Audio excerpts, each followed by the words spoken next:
श्रीमद्भागवत प्रथम स्कंध द्वितीय अध्याय। सुत उवाच मुनिंक प्रश्न करने शुणी हरस मने मने गुणी गुरुंकु मने मने ध्याई परम प्रीति वाक्ये गाई जीवर हिते कृत कृत्य हसी कहन्ति मुनिसूत जे सुख एकांत गमन करीण देह कले शून्य पुत्रर स्नेह मने धरी व्यास डाकन्ति उच्च करी। हरि हरि बोला।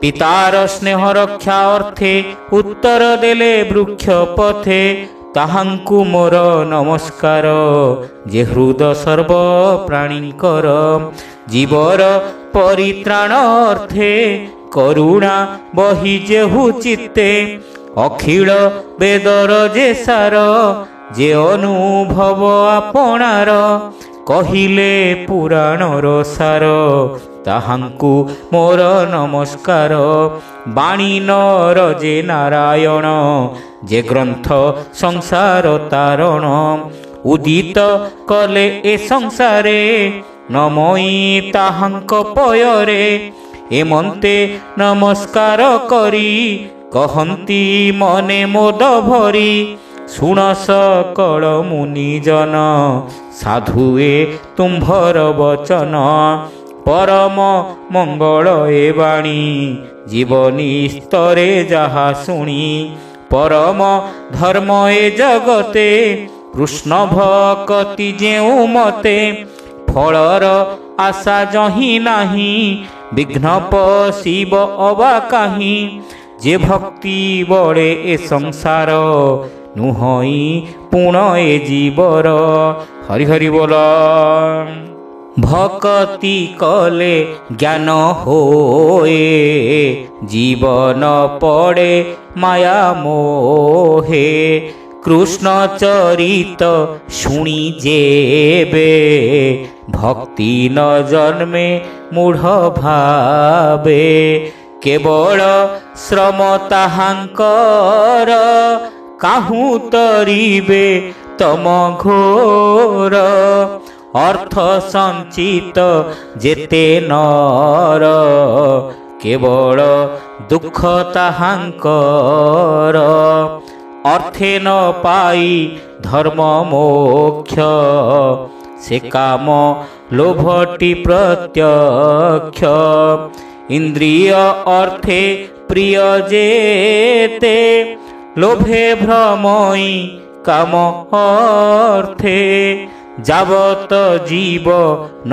धरई काम लोभरे सुख काहि जीवर तत्व जानिबारे के ज्ञानी अछि ए संसारे तत्व विचारी ज्ञानी जेते ज्ञान कहन्ति ए जगते केहू कहन्ति ब्रह्म तत्व के अबा बोले परमार्थ केहू बोलन्ति भगवान निर्मल रस गोप्य ज्ञान से बोले श्रद्धा जे करन्ति ज्ञान वैराग्य आचरन्ति करन्ति विष्णुरे भक्ति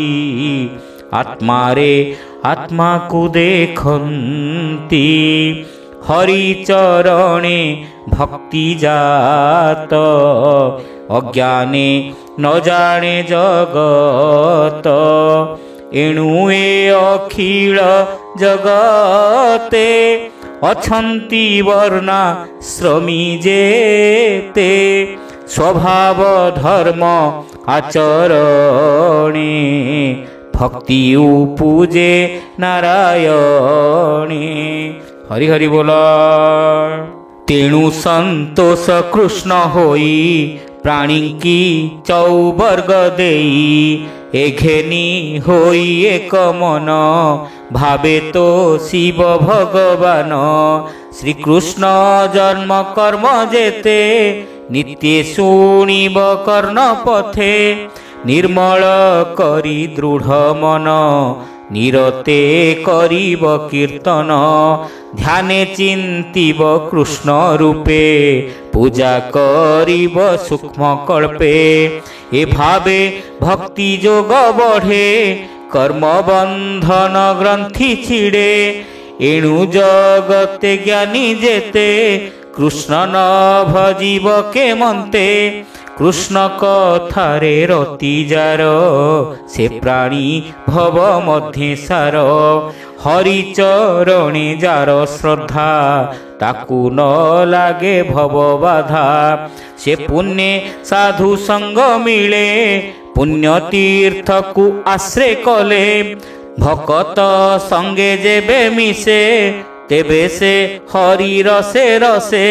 कृष्णर कथा जे शुणन्ति बदने महिमा गुणन्ति। ताहांक हृदय हरि बसे सकल कल्म सविनाशे। से पुण्य श्रवण कीर्तन वेदे कहन्ति मुनिजन। साधु जनक मित्र हरि एणु भकत कुआ बोरी। हेळे तारई भव सिंधु जेणु भकत जन बंधु। हरि हरि बोल। भकत जन सेवा फले दहन होंती अमंगले। तेणु से गोविंद विषये भक्ति उपजे नर देहे। स्वभावे रज तम दुई कामादि जेते रिपुथाई। चित्तु बाहर होई जानती सात्विक गुण आबोरंती। एही प्रकारे जेबे मन होइब निर्मल प्रसन्न। तेबे से भक्ति जोग बळे कृष्ण भकत संग मेले। निर्मल ज्ञान प्रकाशई जन्म मरण आउ काहि। अशेष कर्म गंठी छंद एणे छिड़ई सर्वद्वंद्व। सर्व संशय तुले कम टूटई विश्व माया भ्रम।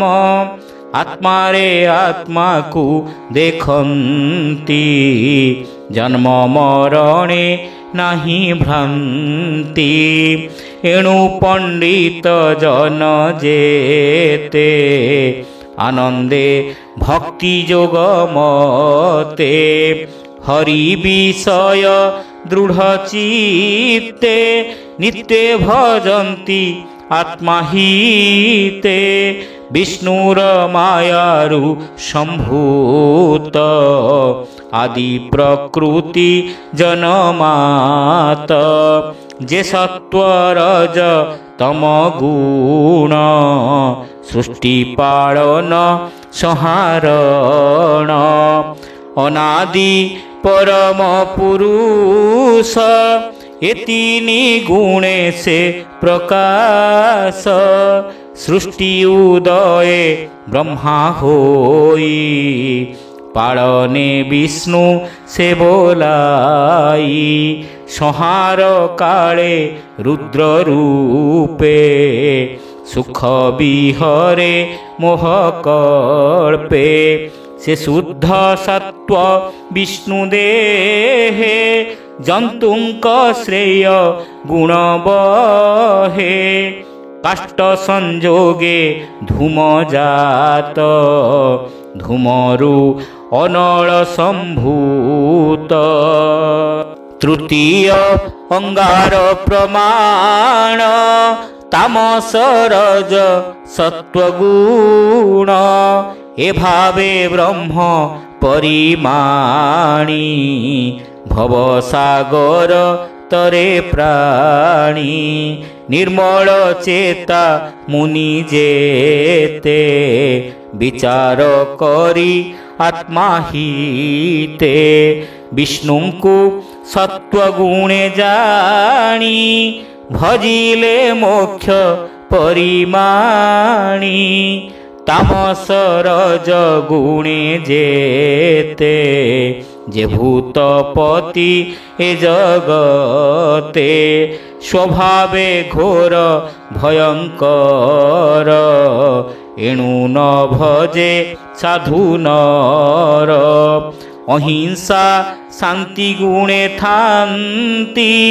ହରିଚରିତ ଚିତ୍ତେ ଚିନ୍ତି ଧନ ସମ୍ପଦେ ଯାର ଇଚ୍ଛା ସେ କରେ ଭୂତ ପ୍ରେତ ଦୀକ୍ଷା ସଂସାରେ ଦେବ ଯଜ୍ଞ ଯେତେ ଯୋଗ ସାଧନ କ୍ରିୟାମତେ ପରମ ଜ୍ଞାନ ତପ ଆଦି କଠୋର ଯେତେ ଧର୍ମ ସାଧି ଏ ସର୍ବଗତି ନାରାୟଣ ଏବେ ହୋ ମୁନି ଗଣେ ଶୁଣ ଏ ସର୍ବବିଧି ଧର୍ମ ଯେତେ କରିବ ବିଷ୍ଣୁ ପ୍ରୀତି ଅର୍ଥେ ଏ ତିନି ଗୁଣେ ନାରାୟଣ ସୃଷ୍ଟି ପାଳନ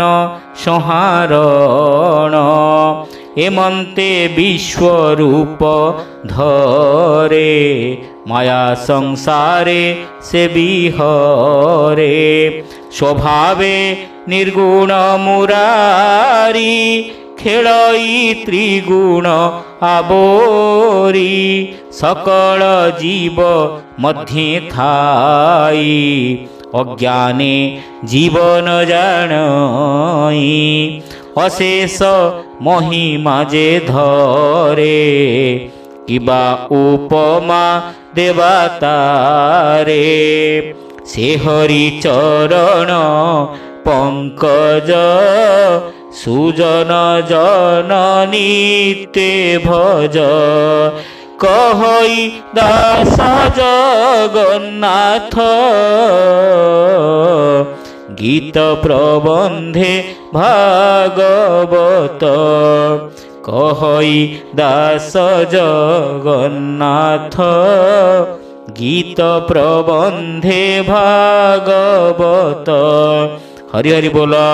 इति श्रीमद्भागवते महापुराणे पारमहंस्यां संहितायां प्रथमस्कन्धे नैमिषीयोपाख्याने द्वितीयोऽध्यायः।